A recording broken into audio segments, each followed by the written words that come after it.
Durante anos vivíamos na escuridão com teologias de Roma, mas hoje os tempos são outros. Hoje a família judaica está trazendo o Novo Testamento comentado por judeus. Já para começar essa aula e já para cair de uma vez por todas, Deus não fez outro testamento, outra aliança. Muito pelo contrário. Em hebraico chamamos Brit Hadashah, uma aliança renovada. O eterno Hakadosh Baruch Hu renovou a aliança com seu povo, o povo de Israel. Shalom, shalom, eu sou Matitiarro More, professor da nossa plataforma Formação Família Judaica.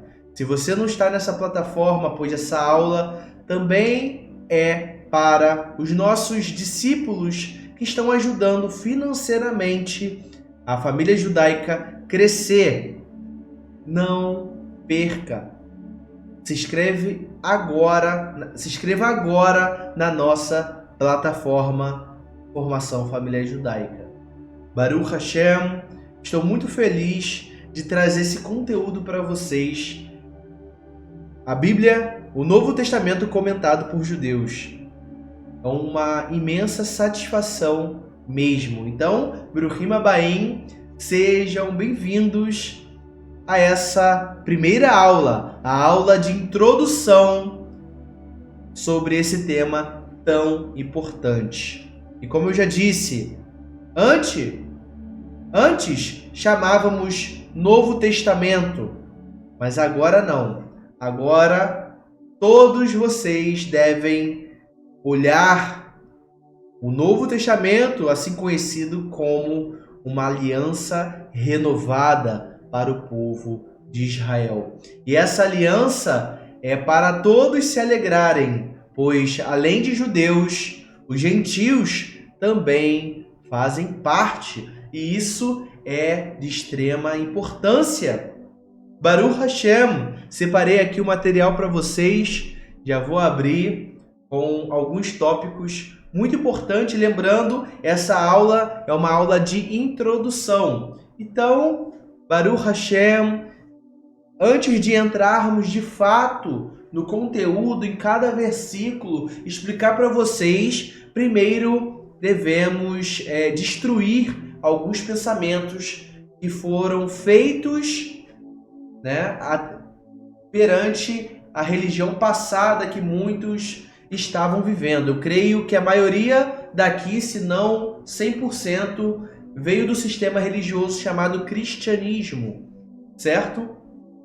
E o cristianismo, é óbvio, que comentou o Novo Testamento, a Brit Hadashah, com a visão deles.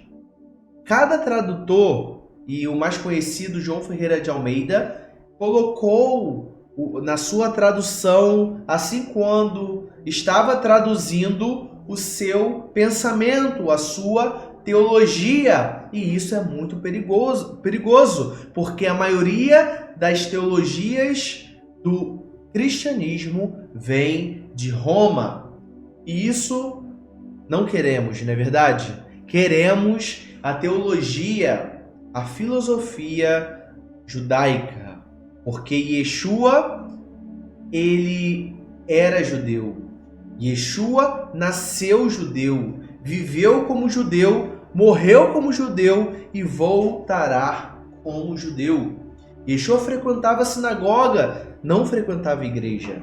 Yeshua não criou nenhuma outra religião. Vamos destruir todos esses pensamentos.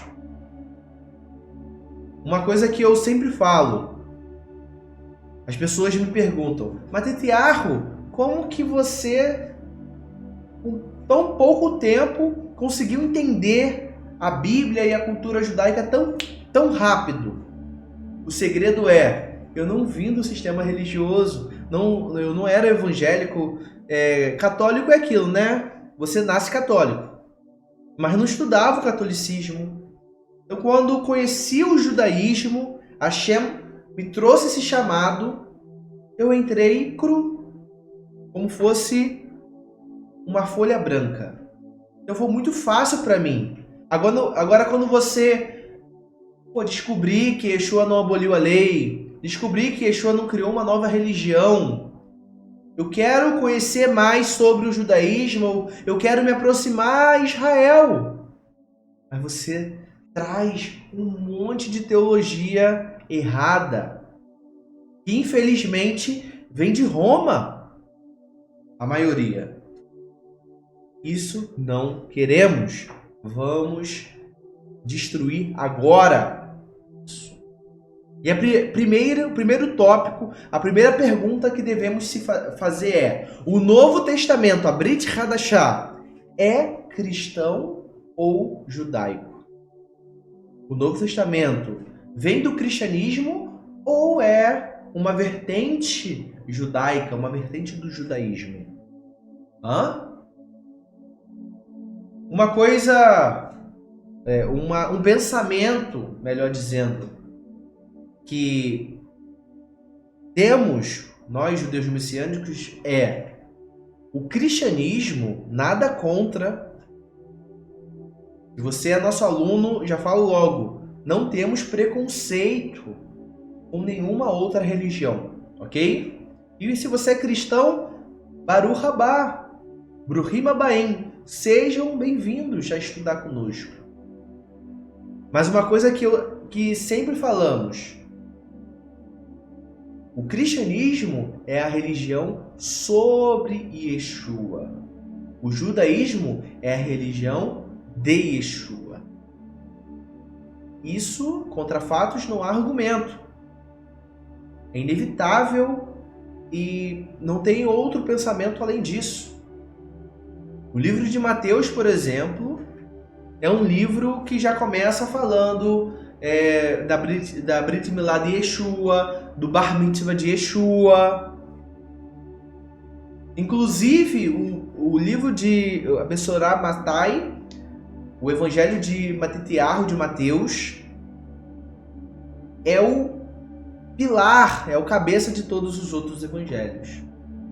E segundo historiadores cristãos, católicos, afirmam, eu vou falar alguns nomes aqui, Eusébio de Cesareia, Irineu, Jerônimo, são os mais conhecidos, entre outros, afirmam e receberam como tradição que o Evangelho de Matitiarro foi escrito em hebraico.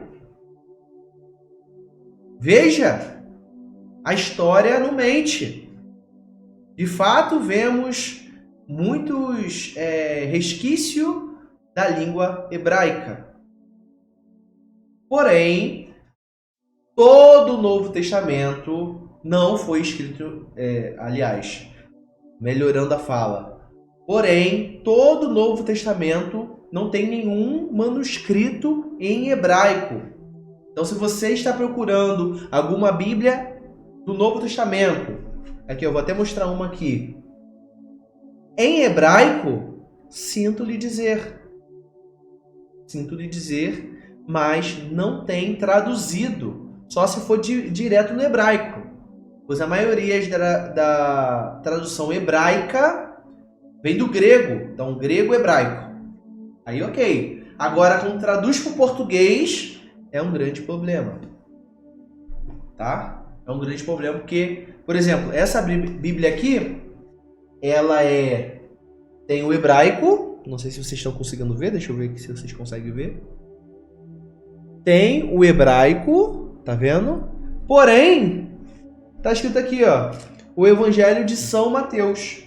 E já diz aqui, ó, traduzido em português por João Ferreira de Almeida.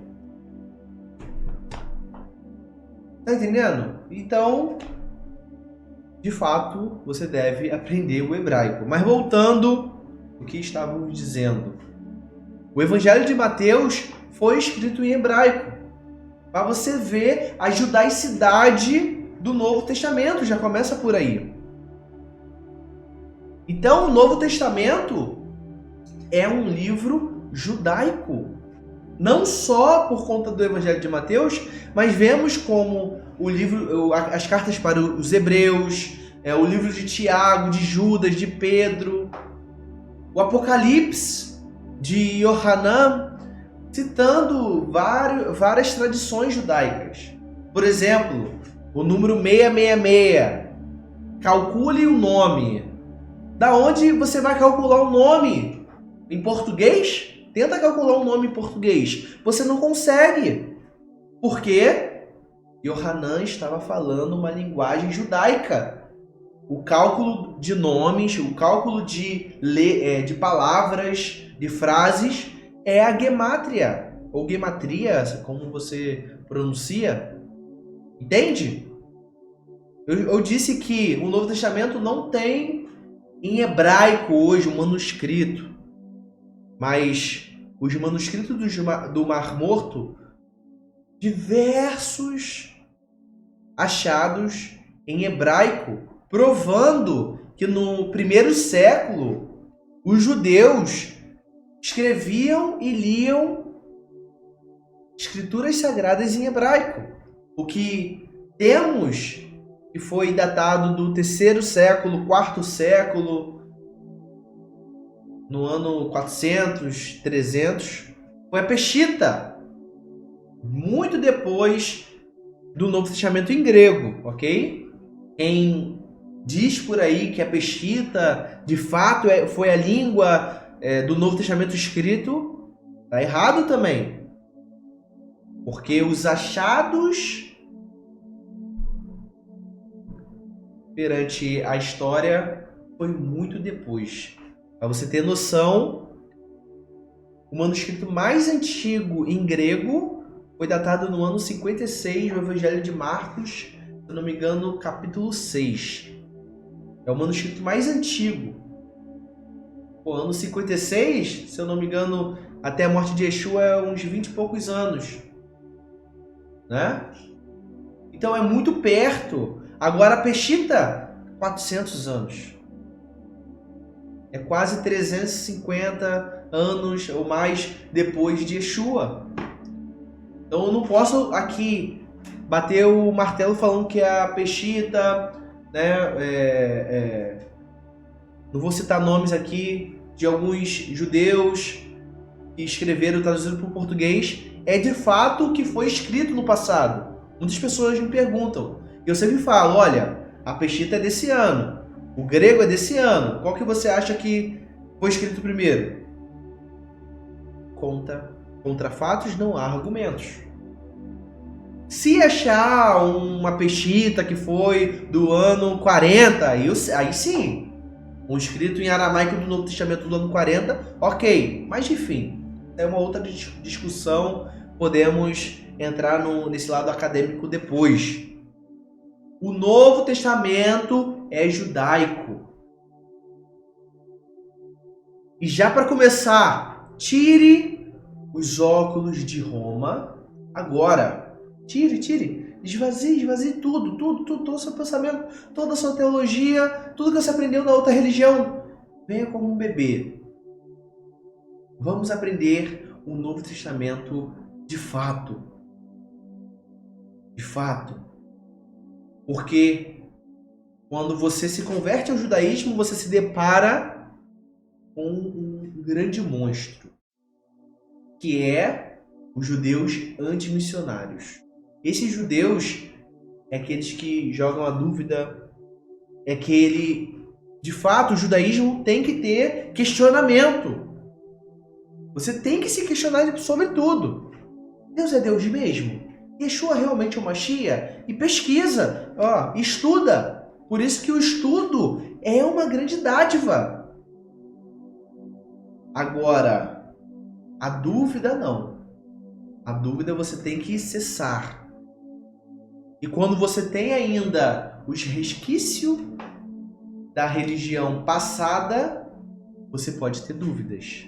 Questionamento é uma coisa, dúvida é outra. Se questione. e se questione até achar a verdade. Mas a dúvida não. A dúvida você tem que, de fato, acabar com ela. É a dúvida de Satã.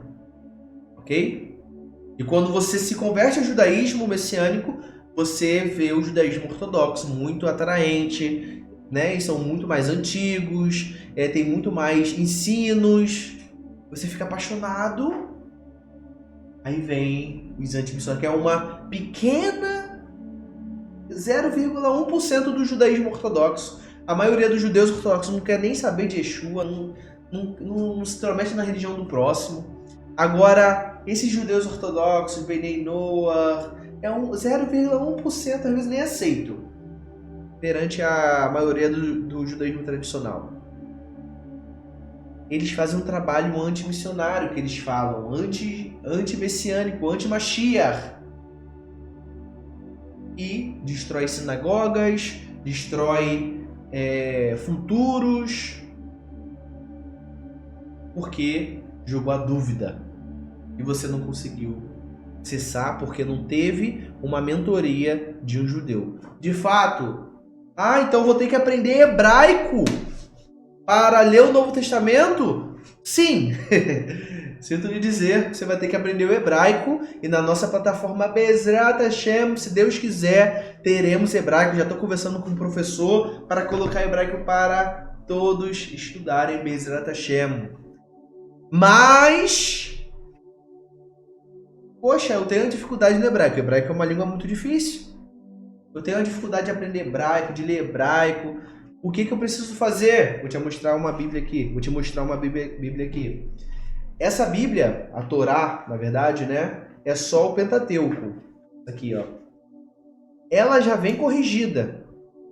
Agora, a Bíblia do David Stern, que eu vou disponibilizar em PDF para vocês, tanto a Bíblia, tanto Bezrat Hashem, eu já estou com os comentários do David Stern, que é um judeu que comentou o Novo Testamento, mas também tem a Bíblia. Eu consigo também em PDF, eu estou aqui negociando aqui para conseguir para a nossa comunidade.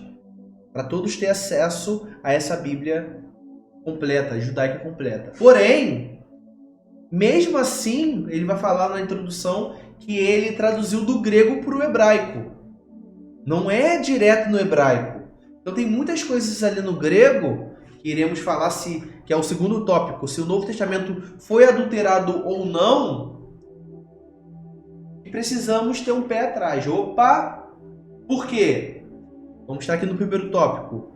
O Novo Testamento tem que ser enxergado, tem que ser olhado, lido com a visão cultural, regional, étnica e filosófica, perdão. Bolou aqui a palavra. E filosófica. Cultural. Qual é a cultura do Novo Testamento? É óbvio que é a cultura judaica. Qual é a região? Qual é a região? E quando eu falo cultura, tem a culinária, né? O modo de se vestir. Tem coisas ali que pode passar batido. E se você não souber a cultura, você fica perdido. Qual é a região? Israel. Vai falar de algumas outras religiões, porque o povo judeu daquela época vivia debaixo do império, do regime romano. Então vai falar de Antioquia, que também era um regime romano, né? Fazia parte do Império Romano e tudo mais. Étnica. Qual é a etnia que está ali? Qual é a etnia? Etnia judaica, a linhagem judaica e a filosófica. Paulo, então, usa muita filosofia, muitas pessoas vão falar que é grega, mas ele mescla, assim como o Ramba faz, ok? Então, colocamos agora os óculos judaicos. E vamos, Bezrat Hashem, agora para o nosso segundo tópico. O Novo Testamento foi adulterado? Rapaz, isso aí causa uma dúvida muito grande, não em mim, mas nas pessoas que se achegam no Novo Testamento, se achegam no judaísmo messiânico. Aí vem o antimissionário, isso aí foi adulterado, que não sei o que, bababá, nunca leu o Novo Testamento. E se leu, já lê com o coração fechado. Já lê com o pé atrás, já lê questionando, já lê falando que tá tudo errado. Aí não. Tem que ler de fato, usando arqueologia, usando a história e tudo mais. Aí eles não querem. O Novo Testamento foi adulterado, Matetearro? Qual é a resposta? A resposta é não. Não foi adulterado. O Novo Testamento foi acrescentado algumas coisas e algumas retiradas. Ok? Porque a adulteração pode ser numa mudança de sentido em alguma coisa que já estava escrito. Né? Ali não, ou tipo assim, inventou uma história. Não. Tudo ali tem uma explicação. Não tem nenhuma história inventada no Novo Testamento. Ok? Tudo ali tem uma explicação. Todos os fatos ali têm uma explicação. Às vezes é um erro de tradução que muda todo o sentido. Isso não é adulteração. Foi o autor que traduziu com os óculos de Roma. Entende? Por isso a importância de estudar com a família judaica, pois não iremos ler o Novo Testamento com os óculos de Roma. Aqui iremos falar sobre a suposta adulteração de Mateus 28, do batismo. Tem um negócio ali também péssimo. Foi adulterado, não foi? Foi acrescentado? Quando chegarmos, exatamente nessa aula, iremos falar. E isso implica muito na nossa vida religiosa. Porque se Mateus 28 foi adulterado, o que valeu o meu batismo? Porque Mateus 28 fala do batismo.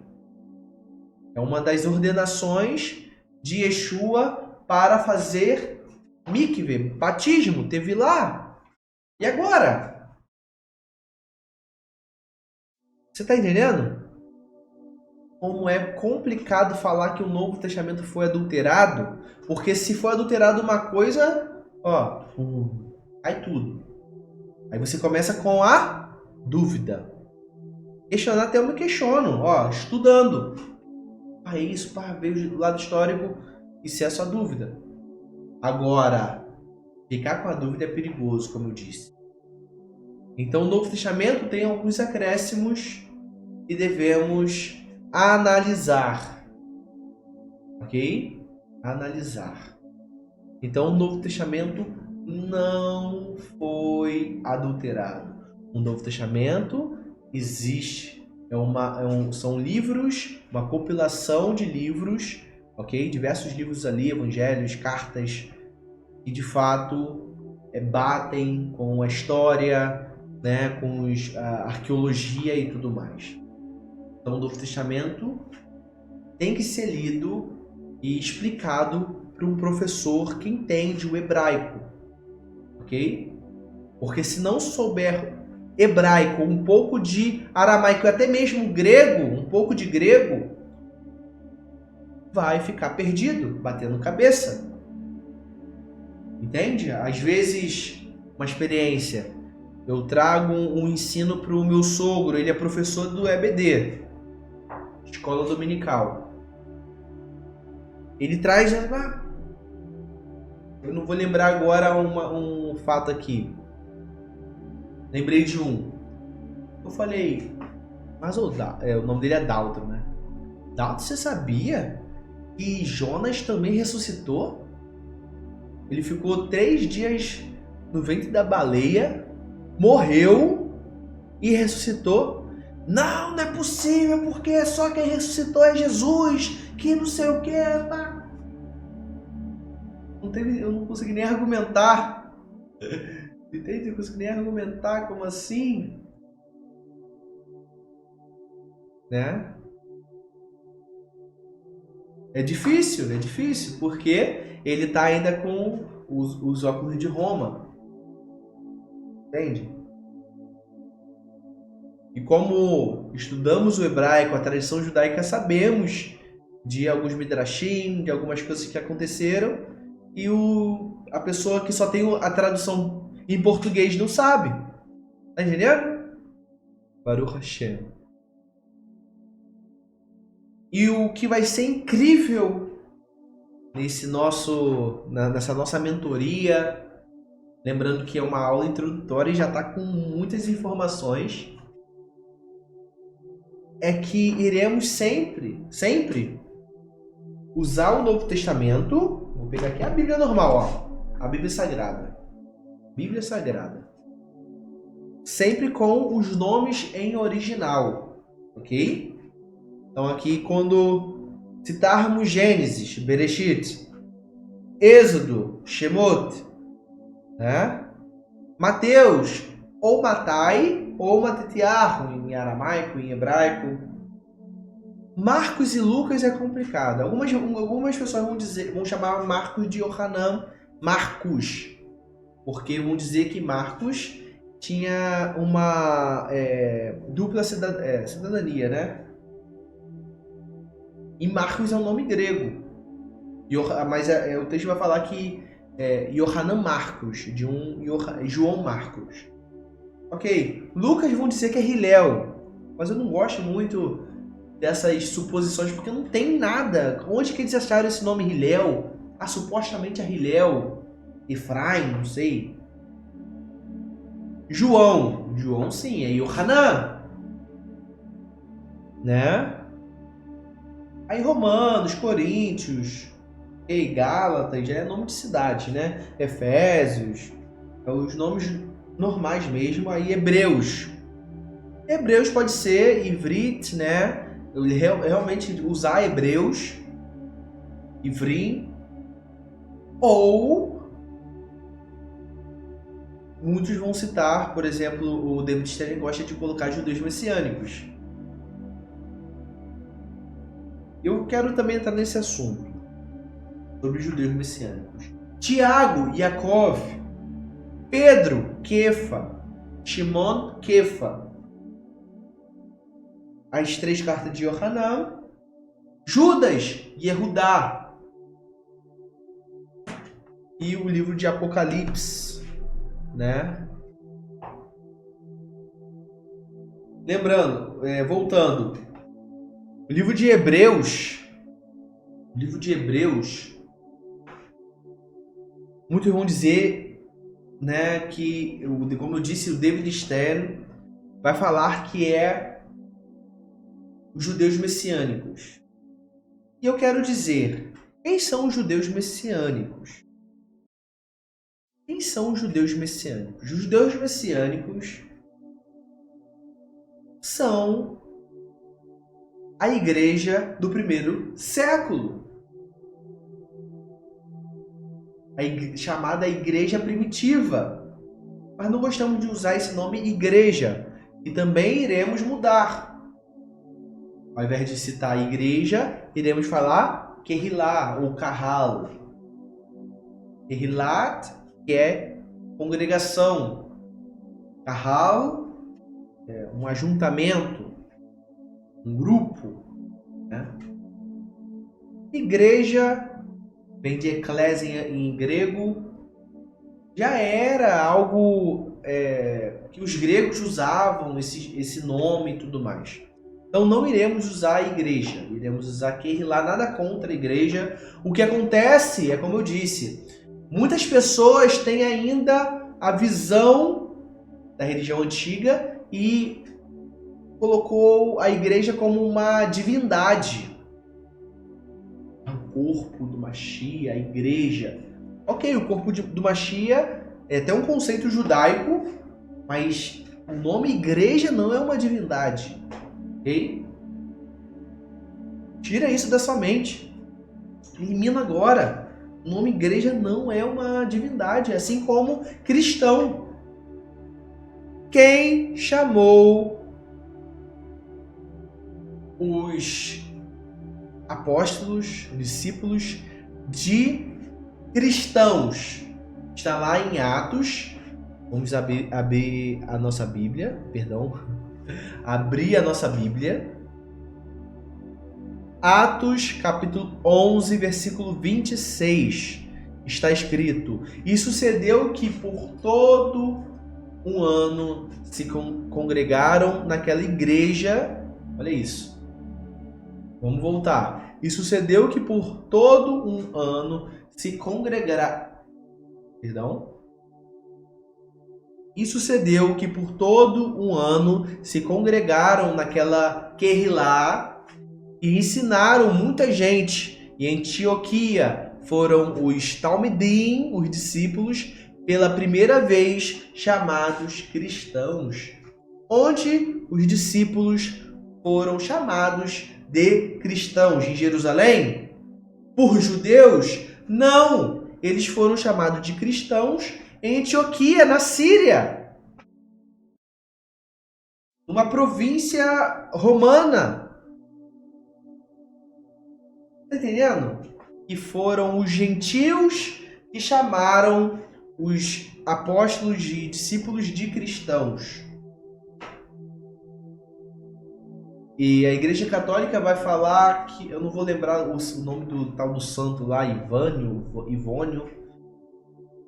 Eu não cheguei a anotar aqui, mas ele foi levantado por Inácio, herege, que tirou a autoridade do Beit Din, dos discípulos de Yeshua, dos apóstolos de Jerusalém, e transferiu para Antioquia. Inácio de Antioquia. Dali que nasce o cristão. Não nasceu em Jerusalém. Para quem não sabe, é algo que também podemos trazer, mas iremos entrar nos versículos, mas Bezrat Hashem colocando essas sabedorias, esses ensinos. Os pais da igreja, os quatro, né? Os três que eu vou lembrar aqui: Inácio de Antioquia, Tertuliano, agora não vou lembrar como que pronuncia, e Marcião de Sinópolis. Os três, mais conhecidos como os pais da igreja, olha isso, os pais da igreja, os que fundaram a igreja, foram hereges. Inácio de Antioquia tirou a autoridade de Jerusalém e transferiu para ele mesmo, para Antioquia. Eu posso trazer aqui o evangelho de Inácio. Ainda queria colocar o evangelho dele dentro da Bíblia, olha isso. E lá está escrito que ele tirou. Quem era o líder, de acordo com a tradição católica, da Querilat de Antioquia, era Kefa, Pedro. Aí vai falar que é o primeiro papa, porque dali que nasceu os cristãos. Aí, um dos discípulos, segundo a tradição católica, um tal de Evânio, agora não vou lembrar o nome dele, ele que chamou esses discípulos de Jerusalém de cristãos. Mas os discípulos de Jerusalém, judeus, de fato, se auto-titulavam como cristãos? Não! Eles se auto-titulavam como, por exemplo, Rav Shaul como o do caminho, como nazarenos. Agora, cristãos não. Tá entendendo? Então isso é muito complicado. Yeshua não criou uma nova religião. Tem que até anotar aqui para passar isso para vocês. O PDF, os pais da igreja, você vê que já está rico de informação. Aqui vai ficar cru mesmo. Normalmente cortamos algumas coisa, mas vai ficar cru porque eu quero que seja real, né? Sem edição. Você vê que aqui a gente erra mesmo, a gente volta e vai ficar assim. Porque para vocês sentirem que se eu estou aqui hoje ensinando para vocês o Novo Testamento, vocês que têm, talvez você que está aí, tem uma oratória ótima, ou é um pastor já de anos, você deve espalhar o Evangelho de Yeshua no contexto original. Vou falar igual Moshe Rabbeinu, sempre querer me comparar com Moisés. Ele disse: "Ah, quem dera todos fossem profetas." Eu sou igual Moshe, eu coloco minha esposa para falar por mim. Eu estudo, mas eu não falo bem. Não falo bem. Isso eu posso falar para vocês. Eu tenho a língua meio embolada, tal, assim como Moshe Rabbeinu era. E que Yeshua falou: "Coloca Arão, vai, deixa Arão falar." E a Ruth, fazendo uma analogia aqui, é como se fosse Arão. Fala, amor, fala. Eu tô aqui, ó, com os livros, ó. Eu falo pra ela: "Ó, amor, tô estudando aqui, é assim, pá. Ela: "Tá bom, vou fazer." Escrevo os roteiros pra ela: "Tá bom, vou fazer." Mas chegou a hora de criar discípulos, famílias. A família judaica tem esse objetivo de formar famílias. E eu cansei de ficar vendo pessoas assassinando fé alheia. Eu falei: não, preciso fazer alguma coisa. Eu vou destravar minha fala assim, agindo, gravando, dando aula para vocês. Para ensinar, para encorajar a todos. Eu tenho um amigo aqui que tem uma oratória ótima. Nunca vi ninguém próximo falar com ele. Ele já tem uma carreira no judaísmo muito grande, anos no judaísmo. Os filhos nasceram no judaísmo. Eu falei assim: Habib, você tinha um ministério na igreja, de família e tudo mais. Você quer ser professor da nossa comunidade? Ele falou: não, meu Deus, como assim? Eu nunca dei shiur, eu nunca dei um estudo. Eu falei: Habib, querido, você fala muito bem. O que você está esperando? Por quê? O judaísmo messiânico parou de criar discípulos. Está fazendo igual o Inácio de Antioquia, criando papado. Só um dá o estudo. É só o... né? Não pode acontecer isso. Fazei discípulos por toda a terra. Foi a ordem de Yeshua. Aqui não estamos formando teólogos. Estamos formando famílias judaicas.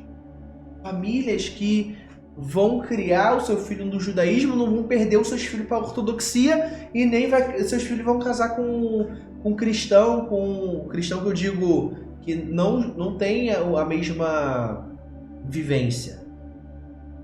Porque, de fato, é diferente. Você está no judaísmo, tem que comer carne de porco, parar de comer parar de comer carne de porco, guardar o Shabat, e tem cristãos que não vão aceitar.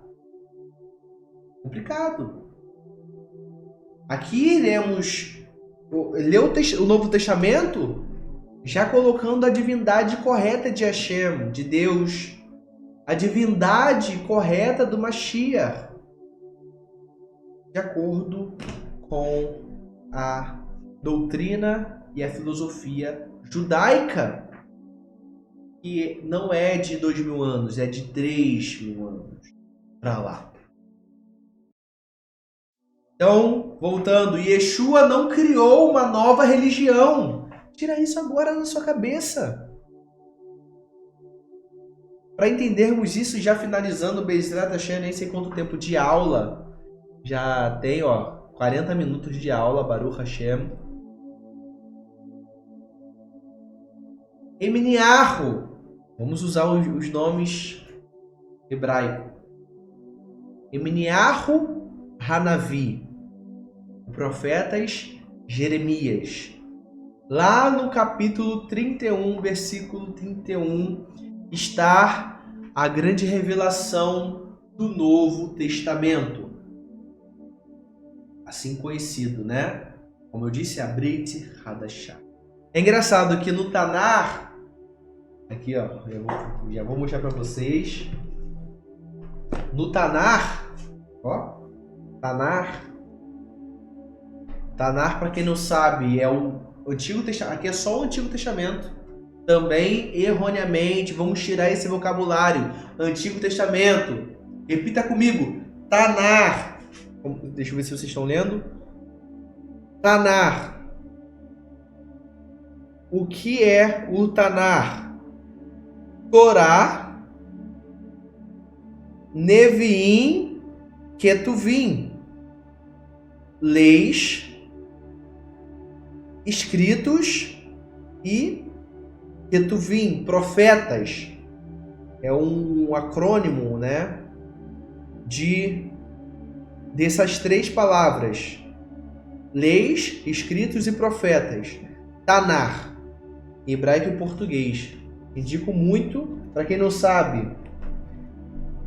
Não tenho mais o link, tá, irmãos? Eu não sei mais, mas essas duas Bíblias aqui ganhamos gratuitas. É uma grande obra que tem um site que disponibiliza essa Bíblia gratuitamente, ok? Então o Tanar está lá, ó, na sua Bíblia. Deixa eu ver como está. Eu tenho a Bíblia cristã aqui também para vocês. Aqui, ó, a Bíblia cristã. Eu gosto muito dessa Bíblia, tá? Eu gosto muito dessa Bíblia. Essa Bíblia aqui é aquela de, ó, marcação, tá vendo, ó? Aquela Bíblia de estudo. Por quê? Eu não vejo muita diferença, tá? Estudar, para mim, tradução, eu gosto dessa. Porque quando eu vejo algo errado, eu consulto o hebraico, entende? Mas a Bíblia David Stein também ajuda muito, tá? Agora vamos lá em Jeremias, Eminiarro.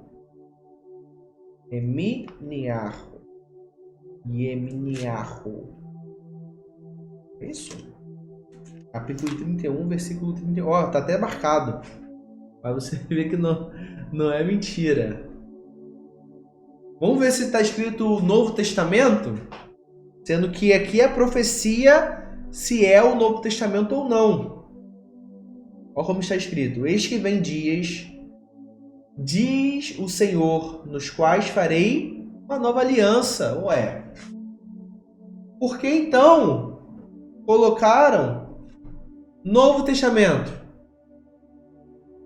Não deveria ser nova aliança? Tá uma coisa muito complicada aqui. Na verdade, vamos ler o texto todo. Eu já vou entrar se é uma nova aliança. O que mudou? Já vou explicar sobre isso para nossa aula não ficar muito extensa. Eu nem almocei, eu estou aqui empenhado, criei todo esse estudo para vocês acabar essa dúvida agora. Então vamos ler.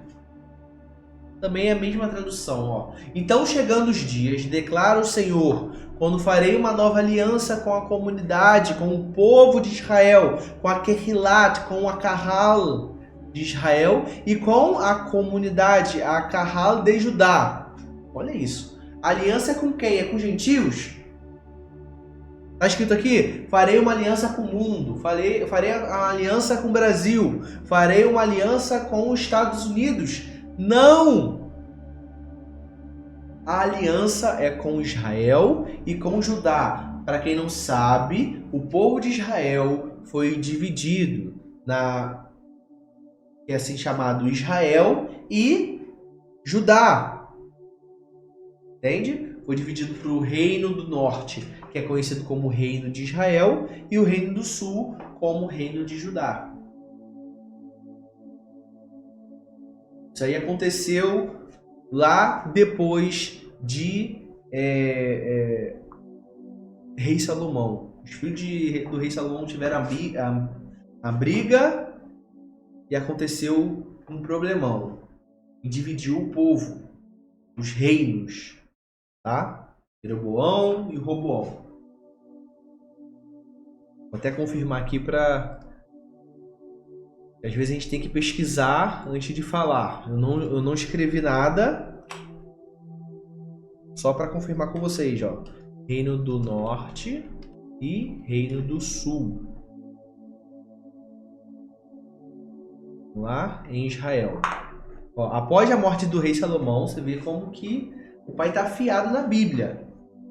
Uma insurreição aberta levou ao rompimento das 10 tribos do norte e a divisão do país no Reino do Norte, Israel, e o Reino do Sul, Judá, este último do território da tribo de Judá e Efraim.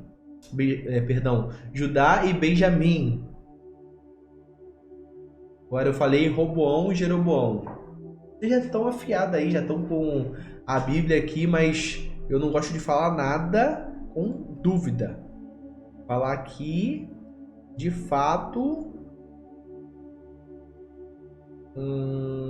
Isso, seu filho Roboão e Jeroboão, Baruch Hashem. Baruch Hashem, é isso mesmo. Então, voltando. Aqui é assim, ó, tudo ao vivo. Pesquisa em ao vivo para trazer para vocês. Então o povo de Israel foi dividido. As 10 tribos entrou no exílio. Não vou nem pesquisar agora porque isso aqui já está aqui na mente. Foi exatamente no exílio babilônico e no exílio medo-persa que as 10 tribos do norte, assim conhecido como Israel, porque a tribo do sul foi conhecido como o Reino de Judá, o Reino de Israel, o Reino do Norte, foi dividido e dizimado, espalhado, assimilado para o mundo. E o Reino de Judá ficou só. A tribo de Judá e a tribo de Benjamim. Só tinha a tribo de Judá e só tinha descendente de Judá e descendente de Benjamim? Não! Muitos que não concordaram foram morar no Reino do Sul. Sabe, Coreia do Norte e Coreia do Sul? Comparação nada a ver, né? Porque Haza e Shalom. Mas naquela época teve essa divisão, mais ou menos, né? Ali, ó, colocaram o muro de Berlim. Capitalismo e comunismo. Foi tipo isso. É mais ou menos isso que aconteceu. E os Medo-Persa levaram toda a tribo do norte e se perderam. A tribo do norte se perdeu. Mas Hashem vai fazer uma aliança com a comunidade de Israel. Quem é a comunidade de Israel? Nós, gentios, que estamos acordando para as coisas de Hashem. Não tem como mais, eu sou da tribo de Efraim, sou da tribo de Manassés, sou da tribo de Shimon, sou da tribo de Gad. Não tem como mais saber. Ao menos que esse pessoal vivia no Reino do Sul. Mas quem estava no norte foi dizimado, assimilado. O sangue se espalhou, diluiu. Não existe mais. Mas as profecias não morrem. As profecias do Eterno é perpétua. E se Yeshua, ele com seu sangue selou o Novo Testamento, é porque ele trouxe mais potência para essa profecia. Que é a comunidade de Israel voltando para ajudar.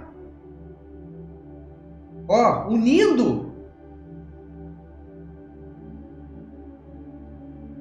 E como isso está acontecendo? Você acha que o pessoal está indo para a ortodoxia? Muito pouco, tem pessoas indo, não vou aqui generalizar. Mas a maioria está sendo despertado por conta de Yeshua. Vou falar aqui, por conta de Jesus Cristo. Você está entendendo? Como que nos últimos dias, o que está acontecendo conosco? Estamos sendo despertados para cumprir Torá. Eu vi um rabino dizendo, olha, se fosse no bibibi tataravô, naquela época ninguém queria saber de guardar Shabat. Idade Média tinha muito pouco proselitismo. Vivia, na Santa Inquisição, muito pelo contrário. Os judeus estavam sendo perseguidos e sendo mortos a rodo. Quem queria ser judeu? Agora que a perseguição não acabou, mas a Shem falou assim, não, calma aí. A porta irá se abrir. Cristãos do mundo inteiro apoiando Israel. Voltando para as origens. Muçulmanos também. O que está acontecendo? A comunidade de Israel está se unindo com Judá. Quem é Judá? São os judeus. Quem já estava ali, seguindo Torá, o bibibi tataravô já era judeu. Pensa. Os tataranetos dele também vão ser judeus.